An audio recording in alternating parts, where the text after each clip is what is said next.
the home of the do-it-yourself trucker. When everything goes wrong, you got a Redneckanize. Well, all right. Welcome back, everybody. Hey, this is Ed with Redneckanize, and you're listening to Redneckanize, all things trucking and then some. You know, we're live every Sunday evening at 7 o'clock Eastern time for at least 2 hours, you know, and hey, if there's more stuff to talk about, we'll stay out here longer. But we appreciate everybody at Unplugged Radio Network. They are giving us this opportunity to be out here live every evening on this blog talk radio podcast.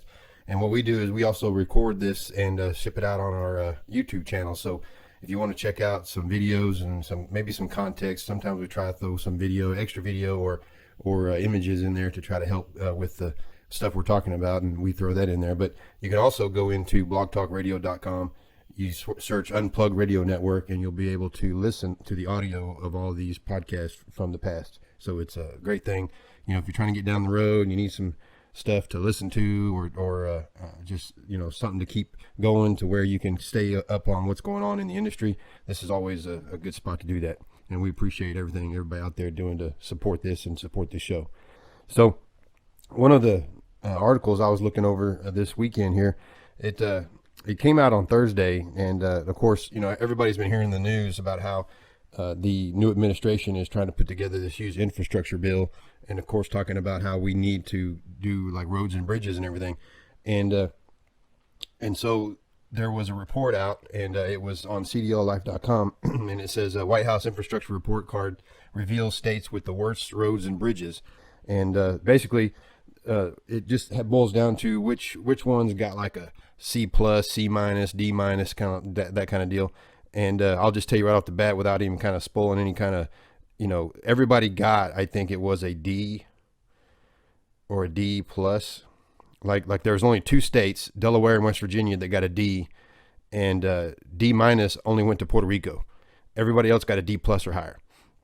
There were some states that did not get a rating, and I think that was just because they didn't have the right kind of like reports or whatever that this report was thrown together.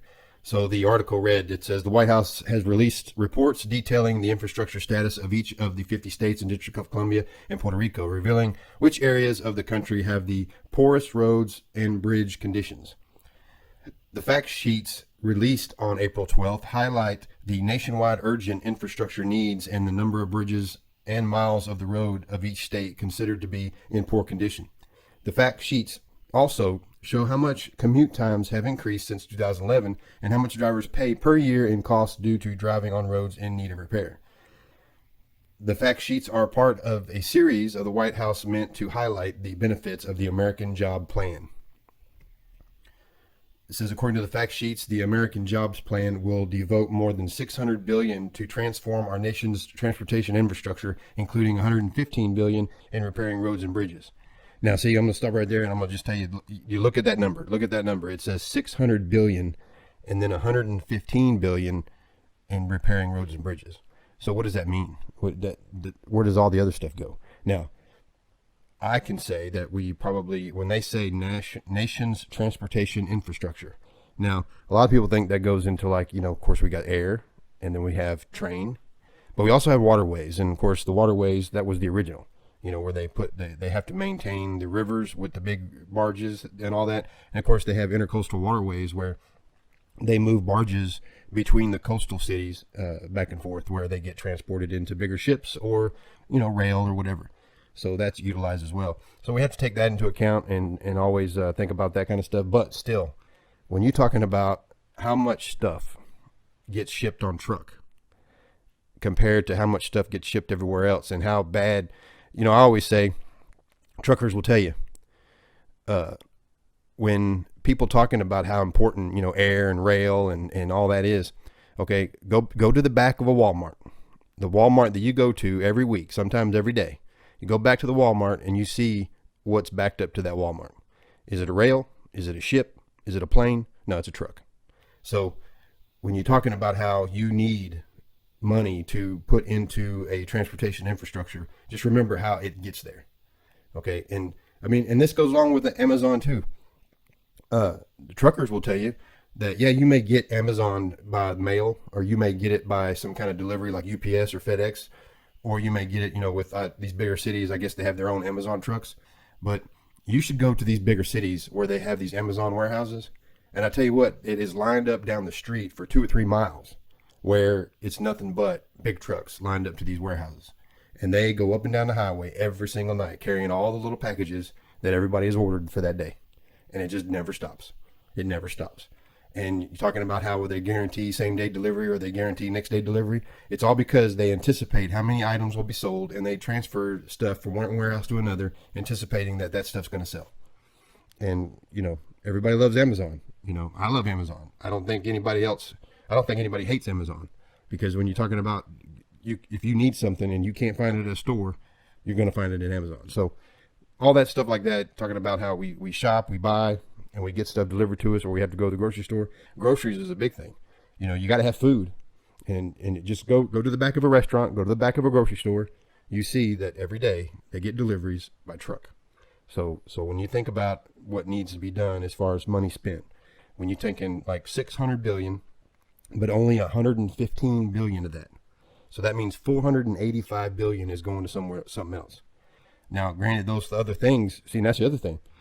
Okay, I would concede those other things are more expensive, but as far as relation to the amount of money spent on them to the amount of freight or the amount of need of them, that's another thing. So I think that people need to look into that and always double check that, because not only are we talking about getting trucks up and down the highway, but we're also talking about everybody else traveling on their own, cars and vehicles. And when they say commute time, I don't know what they're using that. Truckers, we don't call it commute. We call it hauling freight. So when you say commute time, is that people going to and from work and stuff like that? Is that going to and from a location? I don't know what that means. So we'll figure that out. But it says states and territories received a letter grade on their individual report. Georgia, Utah received the highest grade of all of the states with a C+, while Puerto Rico ranked in the lowest with a D-. Now, it did give some little anomalies here. It said Texas, which received a C grade, had 19,400 miles of road in poor condition, the most of any state. Iowa, which also received a C grade, had the highest number of bridges in poor condition at a total of 4,571. In the District of Columbia, drivers pay the most, $1,100 per year in cost due to driving on roads in need of repair. California's commute time have increased by 14.6%, the most in the country since 2011. Both the District of Columbia and California received a C- on their report. So you're talking about getting a grade level. I guess they're based, I would think they're based on percentage. When you're talking about how Texas has the most miles of road in poor condition, well, any trucker will tell you Texas has the most roads and probably the most roads in the state that can take big trucks or that allow big trucks. I always thought it was cool back in the day. If anybody out there is new to trucking, there's this book that you buy at the truck stop, and it's called an atlas. Now, if you go to the truck stops, what they have is they have a motor carrier atlas. That is a special atlas designed for big trucks, to where it tells you which roads are truck routes and which roads are not. And you look at a lot of states like New York and Georgia and parts of California, there's a lot of roads that are not truck routes. But you pull up Texas, and pretty much every state highway, every farm to market road, especially every U.S. highway and interstate, they're all truck regulated, truck ready. So to me, when you're talking about the most, well, they got a lot of roads though. So and then it says here that Iowa had the lowest. I don't know if that's a big deal or not. Iowa, I guess they got a lot of rivers and valleys out there where you get a lot of bridges, I guess. Maybe, I don't know. Maybe they have a lot of bridges more than average.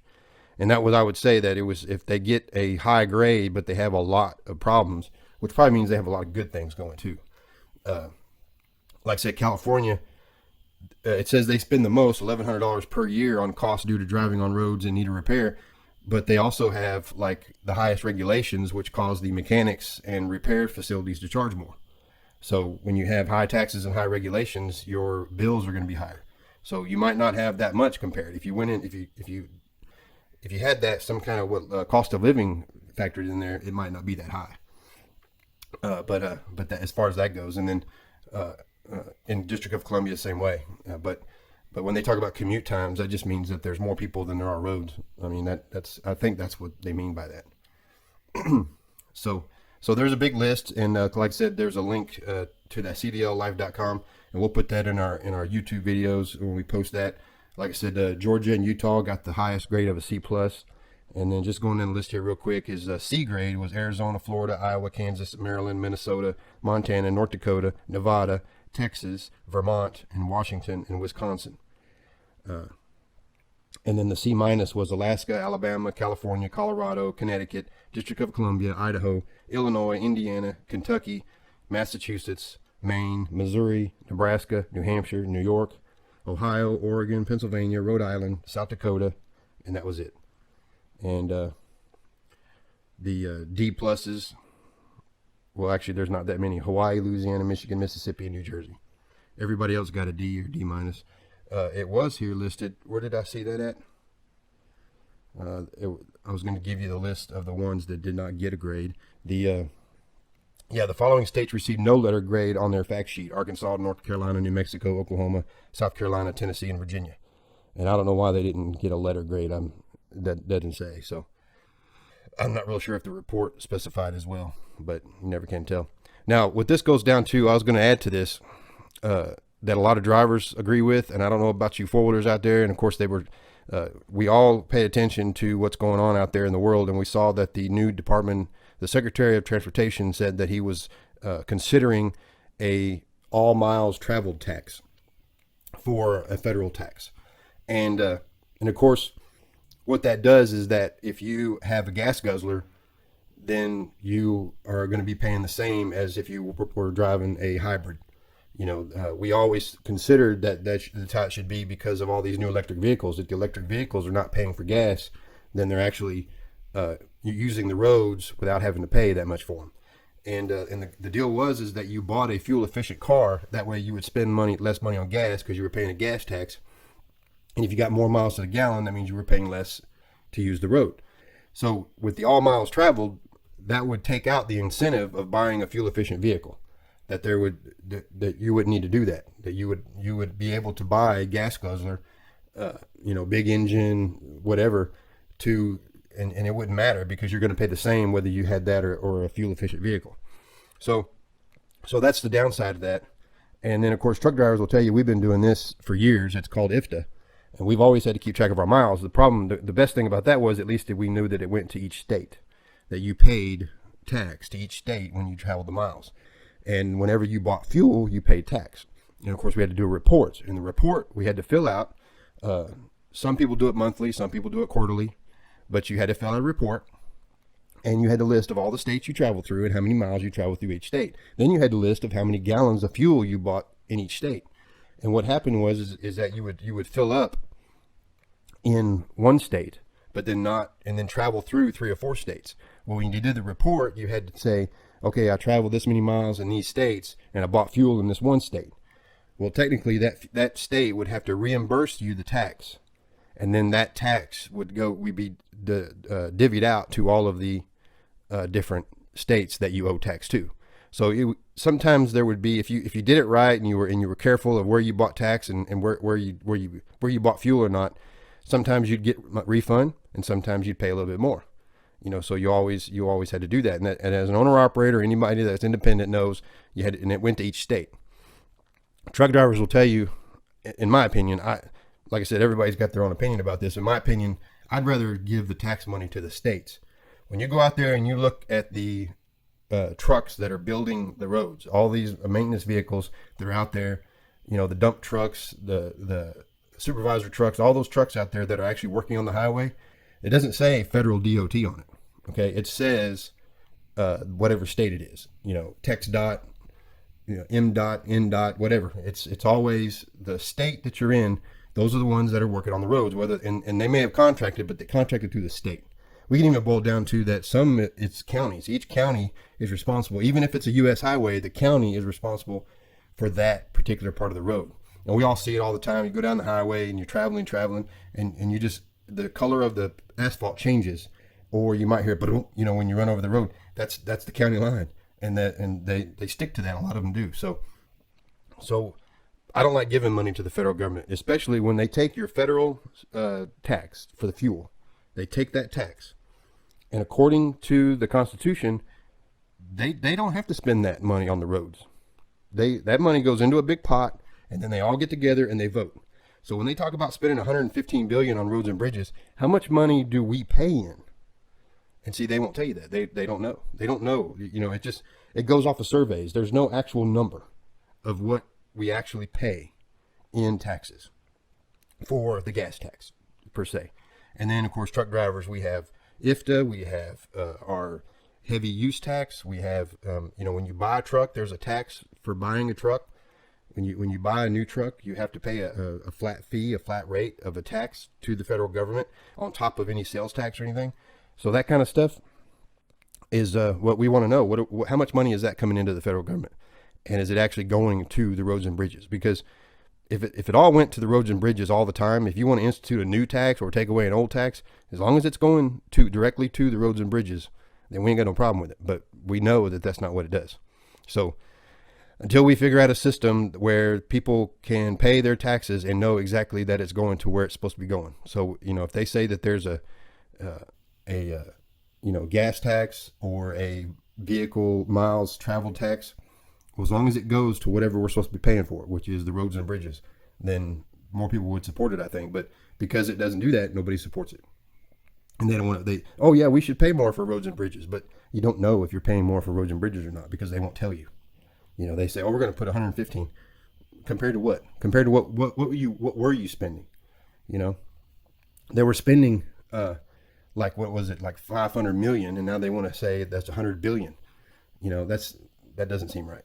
They want to throw money at it because it doesn't, I don't know. It just doesn't make any sense to me. It doesn't make any sense that they want to add stuff and then add more money when they're not spending enough. And then they claim that they're spending way too much, and then nobody can agree. And I don't know, it just doesn't make it.